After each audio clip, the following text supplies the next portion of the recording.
আসসালামু আলাইকুম। মাহবুবাস কুকিং ওয়ার্ল্ডে সবাইকে স্বাগতম জানাচ্ছি আরও একটি নতুন রেসিপি দেখার জন্য।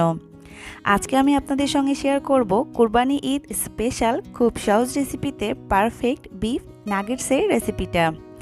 নাগেটস কিন্তু বাচ্চারা ভীষণই পছন্দ করে। তো এবার ঈদে কিন্তু আপনারা চাইলে এই সহজ রেসিপিটা তৈরি করে রাখতে পারেন। এই নাগেটসগুলো কিন্তু তৈরি করে সর্বোচ্চ 2 থেকে 3 মাস ডিপ ফ্রিজে রেখে খেতে পারবেন। আজকে আমি খুবই কম উপকরণে এই নাগেটসের রেসিপিটা শেয়ার করছি। চলুন পুরো রেসিপিটা দেখে নিই। এর জন্য প্রথমে আমি একটি বাটিতে 1 কাপ পরিমাণে গরুর মাংস নিয়ে নিয়েছি।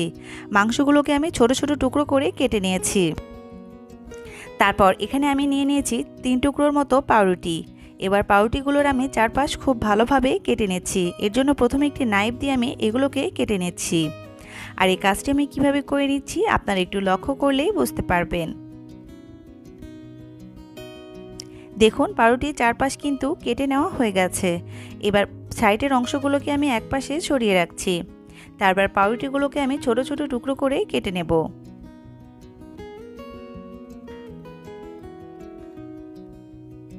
দেখুন পাউরুটিগুলোকে আমার ছোট ছোট টুকরো করে কেটে নেওয়া হয়ে গেছে।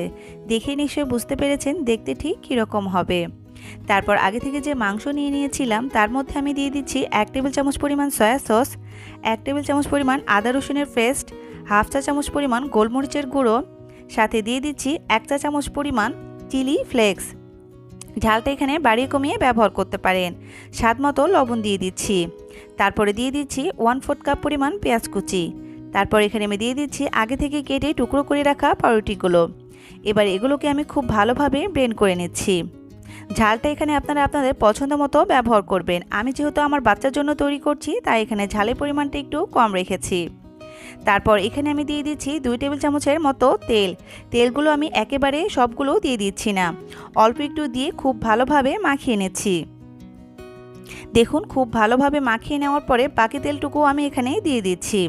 আর এখানে আমি 2 ধাপে তেল ব্যবহার করেছি। 2 ধাপে এখানে আমি 2 টেবিল চামচের মতো তেল দিয়ে নিয়েছি। এবার সবগুলো তেল দিয়ে খুব ভালোভাবে মিশ্রণটিকে তৈরি করে নিতে হবে। দেখুন এই মিশ্রণটি কিন্তু একদম পারফেক্টলি তৈরি হয়ে গেছে। এবার এগুলোকে দিয়ে নাগেটস তৈরি করে নেওয়ার পালা। এর জন্য একটি বোটে প্রথমে আমি পরিমাণ মতো তেল দিয়ে দিচ্ছি। এবার তেলটাকে খুব ভালোভাবে চারপাশে ছড়িয়ে নিচ্ছি যাতে নাগেটসের মিশ্রণটি দেওয়ার ফলে এগুলো বোট থেকে খুব ভালোভাবে উঠে আসে। এবার নাগেটসের মিশ্রণটি আমি এখানে দিয়ে নিয়েছি। এবার হাত দিয়ে খুব ভালোভাবে চেপে চেপে এগুলোকে আমি চারকোনা শেপে তৈরি করে নেব। আর এই কাজটি আমি কিভাবে করছি দেখে নিশ্চয়ই বুঝতে পেরেছেন। দেখুন এটাকে আমার চারকোনা শেপ দিয়ে কিন্তু তৈরি করে নেওয়া হয়ে গেছে। এবার একটি নাইফে আমি খুব ভালোভাবে তেল মাখিয়ে নিয়েছি। তারপর এগুলোকে আমি চারকোনা করে কেটে নিয়েছি, ঠিক যেমন দোকানে বা রেস্টুরেন্টে কিনতে পাওয়া যায় ঠিক সেরকম করে। কিন্তু এই পর্যায়ে আপনারা আপনাদের পছন্দ মতো যে কোনো শেপেই কিন্তু নাগেটসগুলো তৈরি করে নিতে পারেন। তবে আমার কাছে এগুলো চারকোনা শেপে দেখতে বেশি ভালো লাগে, তাই এগুলোকে আমি চারকোনা শেপে কেটে নিচ্ছি। দেখুন আমার সবগুলো কেটে নেওয়া হয়ে গেছে। এবার আমি একটি আপনাদেরকে উঠিয়ে দেখিয়ে দিচ্ছি। দেখুন দেখে নিশ্চয় বুঝতে পারছেন নাগেটসগুলো দেখতে ঠিক কীরকম হবে। একটি উঠিয়ে নিয়েছি, তারপরে হাত দিয়ে চারপাশটা খুব ভালোভাবে সেট করে নিলেই কিন্তু তৈরি হয়ে গেছে বিফ নাগেটস। আর এটা দেখতে কতটা সুন্দর হয়েছে দেখে নিশ্চয়ই বুঝতে পারছেন। আর তৈরি করাও যে কতটা সহজ আমার রেসিপিটা দেখে নিশ্চয়ই বুঝতে পারছেন। আর আজকে কিন্তু আমি খুবই কম উপকরণে এই রেসিপিটা আপনাদের সঙ্গে শেয়ার করছি যাতে এই ঈদে আপনারা বাসায় খুব সহজে এই রেসিপিটা তৈরি করতে পারেন। আর একইভাবে দেখুন আমার সবগুলো নাগেটস তৈরি করে নেওয়া হয়ে গেছে। তারপর একটি বাটিতে এখানে আমি 2টি ডিম নিয়ে নিয়েছি। এবার একটি কাঁটা চামচ দিয়ে ডিমটাকে আমি খুব ভালোভাবে ফেটিয়ে নিচ্ছি। দেখুন খুব ভালোভাবে ডিমটাকে ফেটিয়ে নেওয়া হয়ে গেছে। তারপর এটাকে আমি একটি সাইডে সরিয়ে রাখছি। তারপর এখানে আমি একটি প্লেটে 1 কাপের মতো ময়দা নিয়ে নিয়েছি। এবার প্রথমে একটি নাগেটস ময়দার মধ্যে খুব ভালোভাবে কোট করে নিচ্ছি।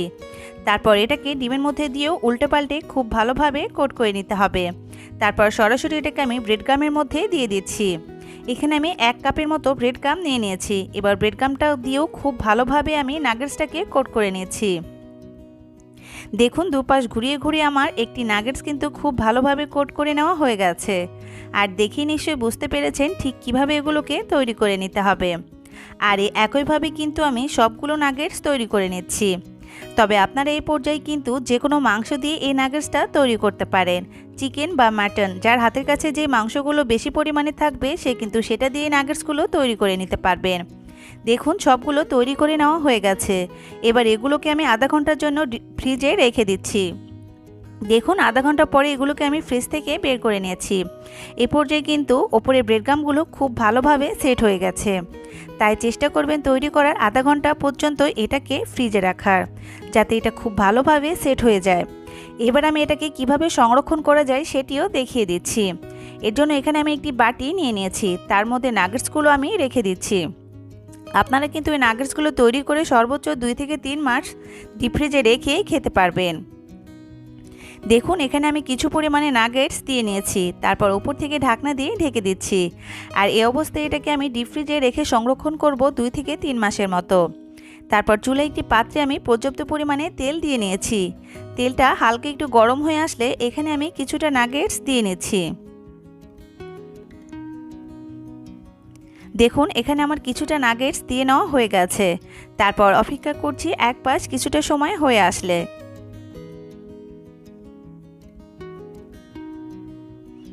দেখুন দেখেই নিশ্চয় বুঝতে পারছেন নাগেটসগুলো কিন্তু এক পাশ হয়ে গেছে। এবার একটি তেলের চামচ দিয়ে এগুলোকে আমি উল্টিয়ে নিচ্ছি, আর 2 পাশ উল্টে পাল্টে আমি খুব সুন্দর একটি কালার করে ভেজে নেব, যাতে ভেতরটাও খুব ভালোভাবে সেদ্ধ হয়ে যায়। আর এই পর্যায়ে অবশ্যই কিন্তু চুলার জাল মিডিয়াম লোতে রেখে এই নাগেটসগুলোকে ভেজে নিতে হবে, যাতে ভেতর থেকে মাংসগুলো খুব ভালোভাবে সিদ্ধ হয়ে যায়। দেখুন এরই মাঝে কিন্তু আমার নাগেটসগুলো তৈরি হয়ে গেছে। দেখে নিশ্চয়ই বুঝতে পারছেন নাগেটসগুলো কিন্তু ফুলে দ্বিগুণ হয়ে গেছে। আর দেখতে কতটা লোভনীয় হয়েছে দেখে নিশ্চয়ই বুঝতে পারছেন। এবার তেল ঝরিয়ে খুব ভালোভাবে এগুলোকে আমি একটি টিস্যু পেপারের ওপরে উঠিয়ে নিচ্ছি। আর একইভাবে আমি সবগুলো নাগেটস তৈরি করে নিচ্ছি। দেখলেন তো কতটা সহজেই কিন্তু তৈরি করে নেওয়া যায় বিফ নাগেটস। আর এটা তৈরি করা যেমন সহজ, খেতেও কিন্তু ঠিক তেমনই মজাদার। এবার একটি ভেঙে দেখিয়ে দিচ্ছি। দেখুন ভিতরটা কতটা জুসি হয়েছে, ওপরটা মুচমুচে আর ভেতরটা জুসি। আপনারা চাইলে এটাকে যে কোনো সসের সঙ্গে পরিবেশন করেই খেতে পারেন, তবে আজকে আমি টমেটো সসের সঙ্গে এটাকে পরিবেশন করে নিয়েছি। তো তাহলে দেখেই নিশ্চয়ই বুঝতে পেরেছেন রেসিপিটা কতটা সহজ। তো আশা করছি এই কোরবানি ঈদে আপনারাও খুব সহজে এই রেসিপিটা বাসায় তৈরি করে রাখবেন। আর এটা তৈরি করে কিন্তু 2 থেকে 3 মাস সংরক্ষণ করতে পারবেন। আর নাগেটস কিন্তু বাচ্চারা ভীষণই পছন্দ করে। তো বাইরে থেকে কিনে আর নাগেটস না খেয়ে বাসাতেই কিন্তু খুব সহজেই এই নাগেটসের রেসিপিটা তৈরি করে রাখতে পারেন। সকাল বিকেলে অথবা বাচ্চাদের টিফিনেও কিন্তু আপনারা এই নাগেটসটা তৈরি করে দিতে পারেন। আজকের মতো এখানেই বিদায় নিচ্ছি। আল্লাহ হাফেজ।